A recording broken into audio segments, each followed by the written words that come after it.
Scott, I guess we'll start with deadline day and the window. It was a really frenetic final few hours in the end. How pleased are you to get the signing of Josh Maja over the line? And what were the last few hours like for you? Because it seemed to be quite intense. Yeah, well, look, I think firstly, like all deadlines days, they do bring a little bit of drama, and certainly look very pleased with the signing of Josh. I think he probably falls into the line of the sort of business we've done this year in terms of young talent, big potential, someone we can develop, very good finisher. And I think it was clear that obviously we need to try and strengthen in that area. We've got Alex in our squad, but other than that, really, he's our only real recognised centre forward. So yeah, I think firstly, I'm very pleased with that. Hopefully, Josh comes in and we can really push him on, and scored a lot of goals at Sunderland, and so yeah, that's the main thing. And look, we tried to do some other bits. I think Josh King was that one, and that was getting documented. We tried and we pushed, but obviously competing with Everton was a challenge, and he decided to go there, and I understand that. How frustrating is it to miss out on Joshua King, a player who's obviously got quality in the Premier League?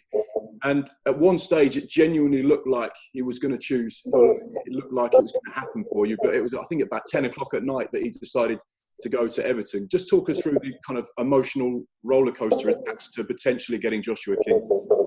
Not really emotional, because I think we realised the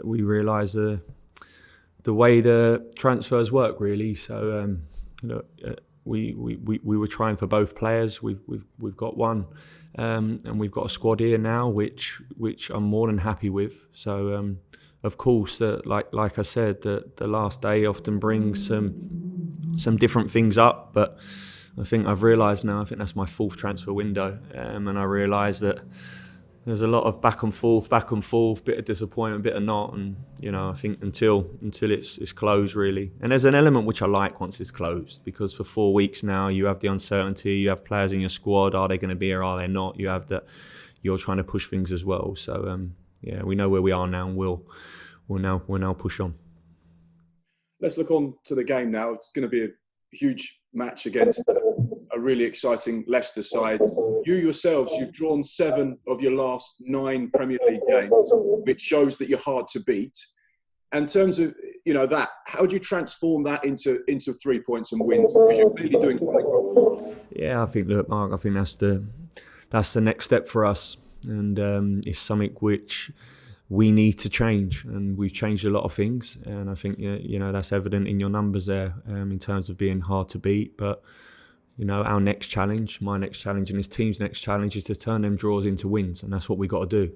Ultimately, this is about winning, and that's what we every time we go out there, whoever we're playing, we want to try and win football matches, and we're giving ourselves a real chance. And the fine margins of what they have been over the last few weeks have been really, really fine. We dominated in a lot of games, had some big chances in games as well to win them, and we've not been on that side of it, really. So look, we'll keep working that, and we'll keep pushing. I certainly realise that's where we need to get to, and that's what we need to start doing, and we'll endeavour to keep working as hard as we can to change that.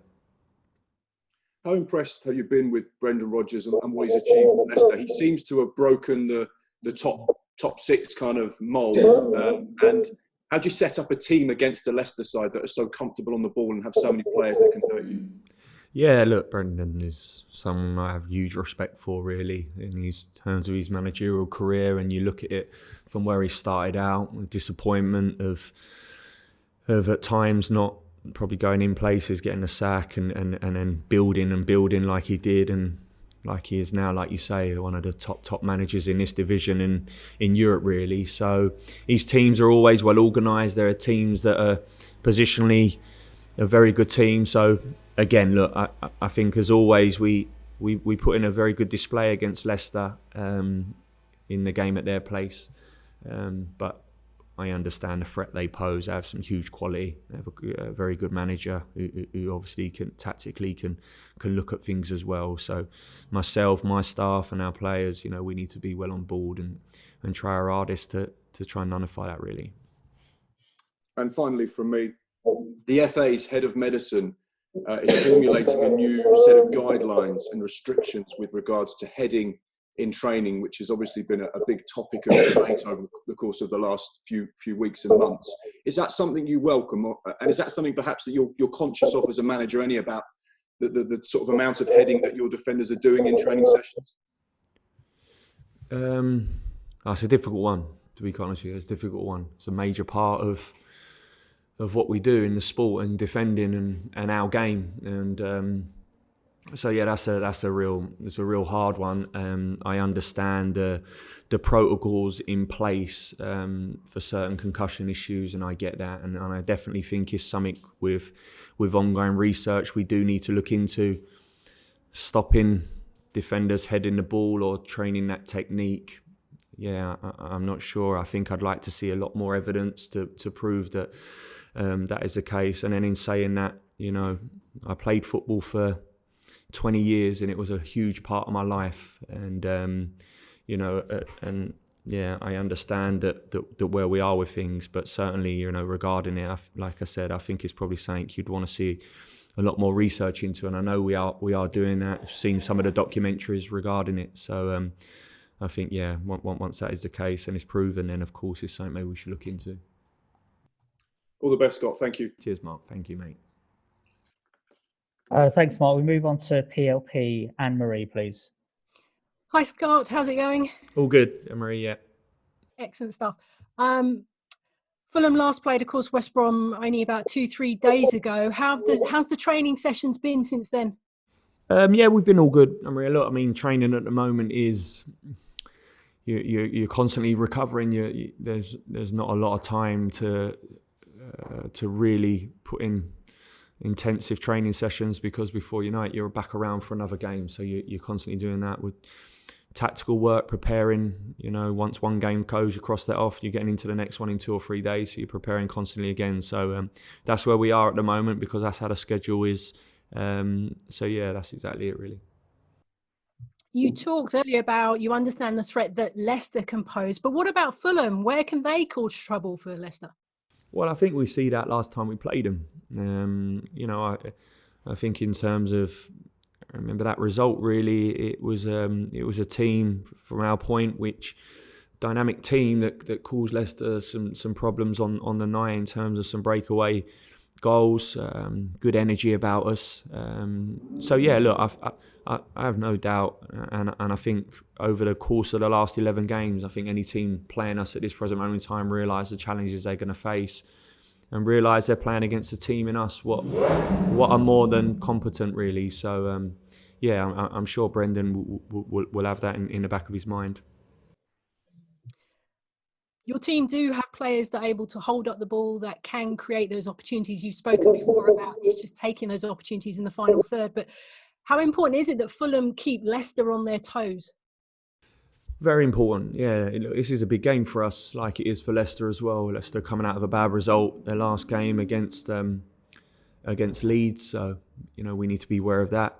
But of course, look, we're going into this game wanting to leave a stamp and leave a mark on the game from our side as well, and I feel like we can do that. Playing against an extremely well organised, very, very good Leicester side who are going to be challenging right up there this year with the right end of the table. But again, I'd like to think that we can put an imprint on them as well.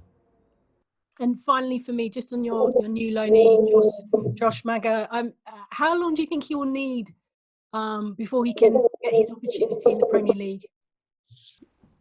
It's a good question, and it's not one I could probably answer. Josh not here at the moment. He comes in today.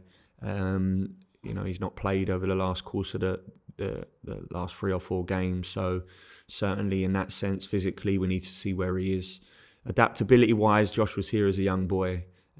He's played in English football, so I don't see that as an issue. Probably more just where he is physically in that side. So we'll have to judge that when we see him more. Thanks, Scott. Cheers, Anne-Marie. Thank you.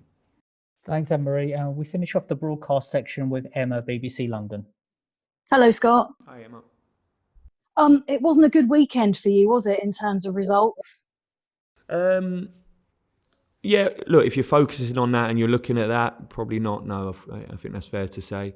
Again, Emma, look, I can't control what Brighton, what Burnley, what all these teams do, and every weekend would be probably an emotional roller coaster for me. And in that sense, you'd be up 1 minute, down the next, up 1 minute. I don't know whether I'd have much of a life, to be quite honest with you. So, I mean, and while saying that, also I can't control it. What we can control is what we can do, and we're halfway through a season which is a crazy season, and there's 18 games left to play, and my main focus and sole focus is us winning football matches, and us trying to do everything we can to win them, really. So if Burnley carry on winning, or Brighton or Newcastle, or wherever the other teams are above us or around us, West Brom, it's at this moment in time, it's not something I'm focusing on. I want us to win football matches, and if we do that, then that's what matters, really.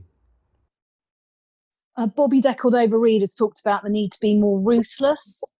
I'm wondering if you need to start taking those risks, maybe be a little less cautious in order to get the wins you need. I certainly don't think it's less cautious. I think you look at the numbers, you go and look at the numbers in terms of what we're producing. This is not a team that are producing minimal amounts of shots on goal every game, minimal amount of attempts on goal, not getting in the right areas of the pitch. So certainly, I don't believe it's being less cautious. I think we've come up with something here and worked tirelessly to be more solid. But if there's one thing we've not become, is we've not become a team that's just holding on for a set play or a one-off chance to nick a game 1-0. And I think that's been very evident in the games we've played. West Brom on another day, and being very honest, it should be 3-0 at half-time, 4-0 chances are massive chances. And that's probably happened. Of course, there's been certain games, but that's not been the case. We've come out 11 games where we've probably played 7 of the best teams in the league. And when you're us, you are going to be limited to possession and limited to chances. But even in them games, we still have a good fair share of them. So, look, I think it's clear that we do need to be ruthless and we need to be clinical in them moments. And like I said, we are working on that, and we need to be the right side of it. It worked against Leicester, as you say, at the King Power. Does that give you hope playing them again, even with your current league positions? Yeah, look, I think we realise it will be a tough game. They're a very, very good team, a team with huge amount of quality, very good manager.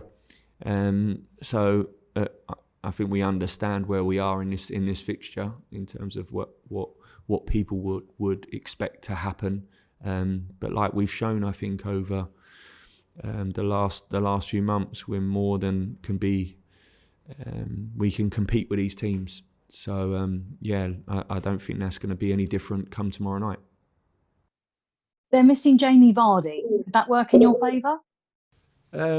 I think Jamie Vardy is an excellent football player, and he's a massive part of what Leicester do. Scored a lot of goals. So, of course, a Leicester team without him is probably more beneficial to us, in saying that they do have big quality. Perez played up their last game against Leeds, a big signing for them. Very, very good player. Iheanacho, they have a possibility of bringing him in as well, who's a very good player. So, they do miss an excellent forward in Jamie Vardy, but they have players who can equally cover. You've let a few players leave the club on loan. Admittedly, they were fringe players. I'm thinking of Kamara and Neeskens Skibano, but they might have scored you some goals. Can you explain the thinking behind letting them go out on loan? They've just not played a lot of football at the moment, Emma. And that's the main thing. And there comes a point where you have a squad and you try and manage a squad. Players maybe not fully content with not playing football, and be fair to them. I can't. These players we're talking about here, I can't offer offer them guaranteed football, and the best thing for them and the best thing for the squad and the dynamics of the squad at this moment in time is for them players to go and get some football and go and play, and that's that was the most important thing in them decisions, really. But with Josh Maja, it sounds as if he's not a player who can come straight into your team and get the goals that you need instantly. Why? I don't know, sorry, I thought you were suggesting that maybe he would take a little bit of time to get used to playing in the Premier League. No. I was just they asked me the question about Josh, and I just said I've not seen him at the moment, and he may come in tomorrow morning, or he's meant to be in today. And physically, where he is something we'll have to work out and see. I've brought Josh to the football club because he's someone who I see with big potential. He's someone who I see that we can develop. And when you look at the transfer work we've done this season in Antonee Robinson, Tosin, Harrison Reed, Ademola Lookman, even Ruben Loftus-Cheek, these are young, exciting players that need developing, need time, need improving, not had a lot of football, and the challenge is the next level of the Premier League, and all these players have done fantastically well, and I feel that Josh fits into that bracket as well. So of course there is a slight risk there because he's not been in and around the Premier League, but not a lot of these players who I've mentioned who we signed in the summer and done some very good business did as well. So that's exactly where I see it at the moment with that.